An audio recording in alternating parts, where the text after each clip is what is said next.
and welcome to another live stream. I will be your host as always.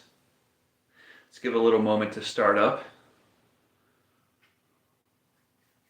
How is everybody doing today? I hope all are well. Excellent, excellent. Well, today's topic is going to be one that I want to talk about. It involves something very unique that I've learned over the years that my fans and me have in common in regards specifically to identity. I like to call it the imprinted. It's like we have a tribe. There's a tribe of us out there. We are the imprinted. And I am more than happy to be your tribal chief, Primal. And what I mean by imprinted has to do with imprinted interests that we have that occurred during our childhood. You see, there are lots of identities out there. And for me specifically, growing up was a little hard. High school was a confusing time for me. I still flourished and had a lot of fun, but in the back of my mind, I was constantly battling something I didn't understand. And the reason for it is because, like most people, I was brought up to believe that in regards to identity and attraction, you're either this or you're that. And there was no gray area or exception or in between. So for somebody like me, who didn't really just identify as this or that, it was really hard for me to grasp. As a youth, I wondered, what's wrong with me?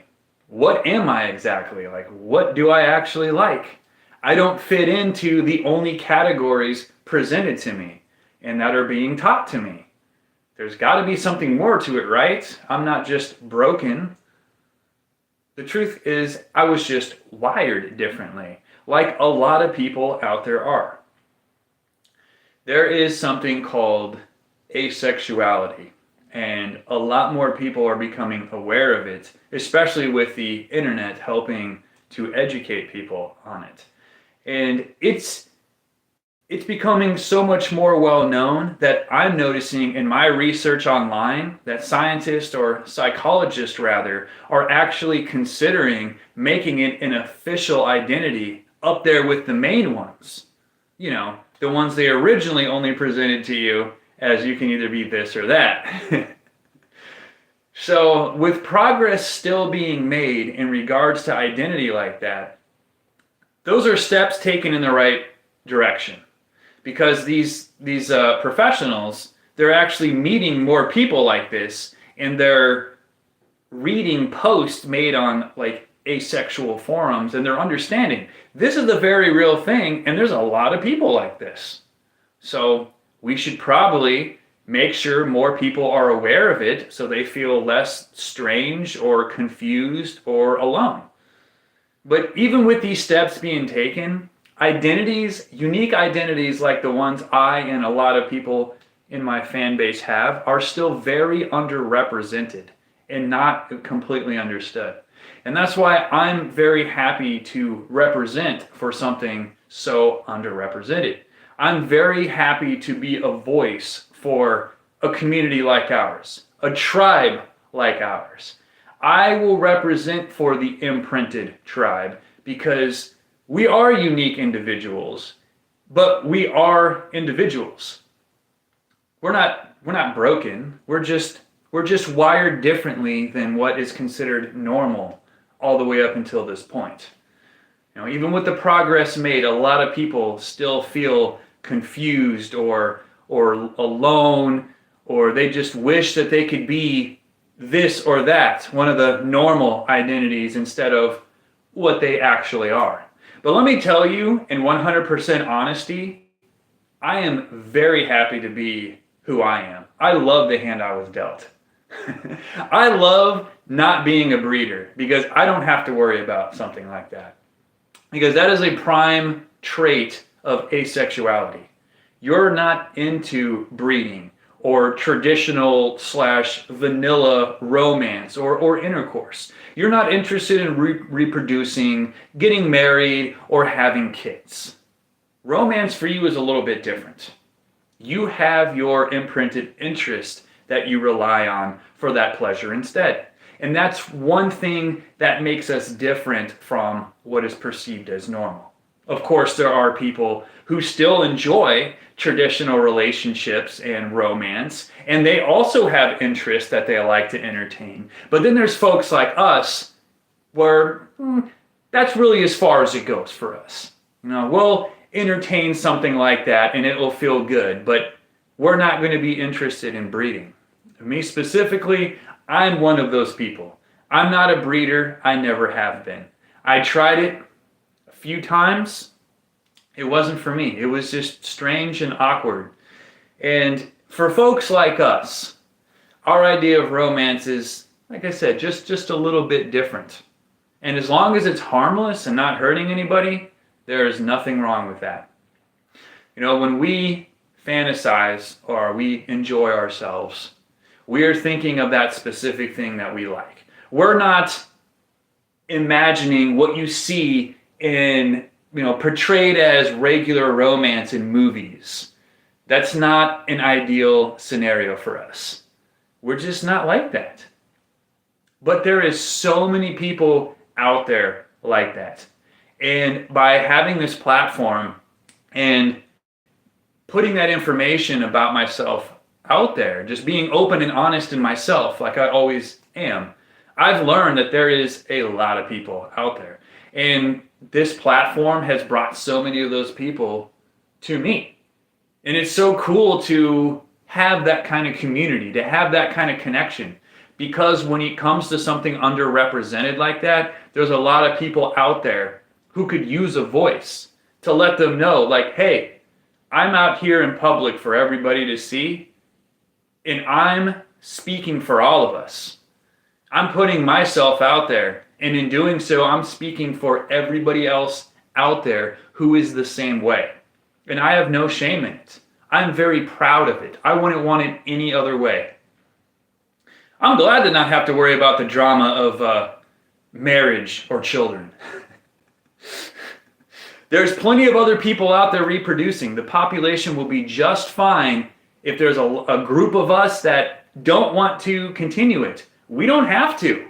We don't have any obligation to, especially if we're not wired to. And there's no reason for us to think that there's anything wrong with us just because we're wired differently in that way.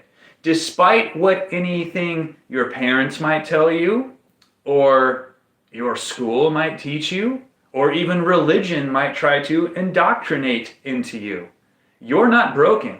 You are a unique individual, and as long as it's harmless, you have nothing to be ashamed about. I'm not. I'm very open about it. Everybody who knows me in person, and my friends, my family, co-workers I've had, they all know that that is my identity. They all know who I am, and nobody's ever judged me poorly for it. I've never had anybody say anything rude or disrespectful to me about it. They just completely acknowledge it. There have been a few people that they don't completely understand what it means to be asexual, and after I explained it, it made sense to them. Because with that term, there comes confusion even with that term. Because there's even different levels of asexual. Some people are aromantic as well. They just don't like any type of romance whatsoever.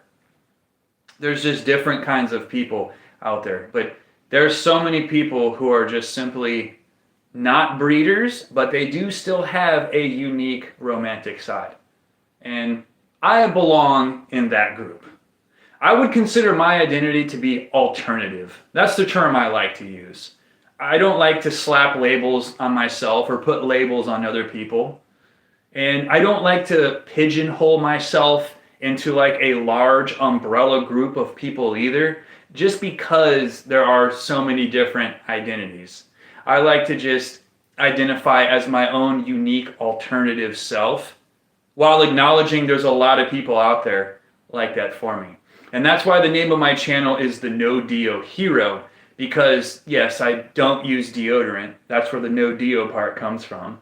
The hero part comes from fans who have told me, after I've spoken up and represented for their unique identity that they might have been confused or struggling with, it was like a hero speaking to them and strengthening and empowering them. And I felt the power of their words. I felt the emotion that was in the message they sent me telling me this. And they strengthened me by saying that. They made me realize how important this platform is and how important it is to be this voice and to continue using this platform for the good that I am because of the positive impact it's having. Not only on people with people who share this identity, but for people who don't share the identity, but they're not exactly sure it exists. And by listening to me speak, they learn about it. So if they do meet somebody like us, they won't have any questions. They'll be, oh, okay, you're one of those people. I heard about you online.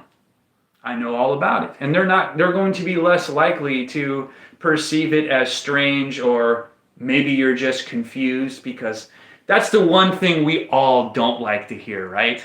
Anybody who has an alternative identity, they don't like to hear that from friends or schoolmates or coworkers or the internet. Oh, you're just confused. You just don't know who you like or what you want yet. That's all it is.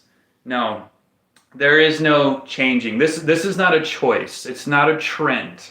You don't just raise your hand one day and say, you know what, I'm just going to change my identity to this. You were born that. You will always be that. That is who you are. And the most important thing is to not worry about what the entire rest of the world sees you as. And this includes your parents, anybody. The most important thing is that you accept and love yourself. Don't worry about anybody else.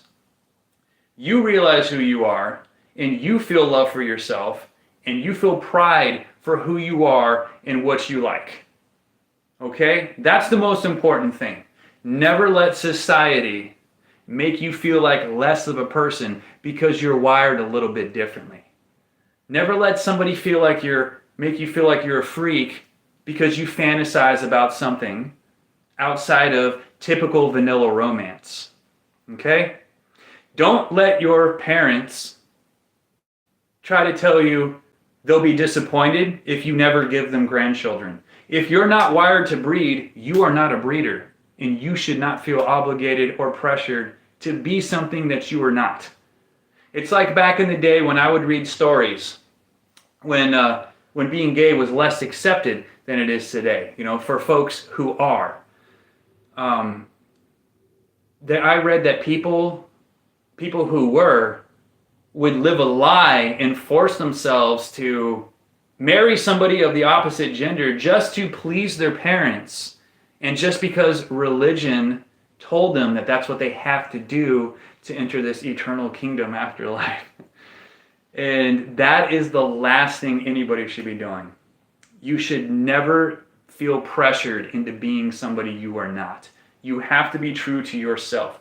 Even if people like your family may not fully accept it, that's too bad. That's on them to come around and realize that you are who you are. Okay? You accept yourself and hope everybody else will, but if not, at least you're being true to yourself, and that's the best thing you can be. Me, my family is 100% supportive of who I am, what I do for a living here on the internet, and my identity. Then they're not even disappointed. They don't have to worry about the stress of being grandparents, to be honest. Trust me, I've had the conversation with them. And as I said, everybody I've met has been completely cool. They're like, oh, okay, he likes to hold his breath. He likes body odor. That's harmless. That's fine. And as you've seen in past videos on the channel, my friends were totally cool with that, and they were willing to entertain it because they're understanding. Like, if you are open in yourself, people are going to be drawn to that. They're not going to judge you. Of course, there is a right way to be open about it, right? You don't want to just blurt it out. You don't want to creep somebody out. You don't want to try to force something onto somebody. You definitely don't want to try to manipulate somebody into doing something that you're into without being honest about it. There's definitely right ways to do it, but overall, you are who you are, and I am who I am. And I love this community. I love our tribe. I love our imprinted tribe. And I'm happy to be the chief. And I will continue to represent and be a voice for all of us with these unique identities. And that's why I love filming video commissions too, because of all people, I'm very understanding and I can relate. I said, we're all in the same tribe here, guys. I'm very willing to understand. Hey, everybody has different things that they like. That's one of the things that makes us unique as people. You enjoyed this as a kid, you grew up to love it as an adult. And you want to commission me for a video of it. I'll be happy to entertain that for you because I understand you and your support means a lot to me. And we continue to strengthen and empower each other as individuals and a community as a whole. That's our tribal circle of life. We continue to thrive by picking each other up like that and helping each other out and being there. I've had so many people tell me that my video commissions have made them feel better about themselves. I mean, they brighten your day for one thing. If you're feeling down or you've got personal struggles or something's going on in your life and I film a commission for you, it's going to brighten your day. It's going to make you feel good. You're going to love what you see because it's going to be exactly what you want to see. And that's going to mean a lot to you. And it's going to make you feel less alone. You say, hey, this person understands me. This person is like me, right? In an underrepresented community, that is the most important thing. That's what we're all seeking. That's why I'm still here too. I love knowing that I'm a very independent person. I'm a lone wolf. I'm never going to get married or have kids. So who do I have? I have all of you. I have the community. I have the tribe. You guys keep me feeling less alone too, because I know you're out there. And we get to interact and we bring each other up and we learn from each other. And that positive cycle continues going full circle. So, welcome to the tribe if you are new, and to everybody who's been here. I mean, I saw my recent Stomp Down video. I got a comment from someone. YouTube said they've been subscribed for 7 years. That's amazing. 7 years of following me and watching my videos and interacting. Like, that means a lot to me. That means more to me than some people might think. 7 years is a long time. Regardless if you're new or you have been following me for so many years, I appreciate you. I welcome you to the tribe, and I will continue to be here for you. So please, enjoy your stay. Look to me for positivity, for upbringing and empowerment, and stay tuned for more, because this is what I do full time. This is life to me, and it makes me feel alive. And it means a lot to know that I can make you feel alive by doing it. So, I love you all, and I will see you in future videos.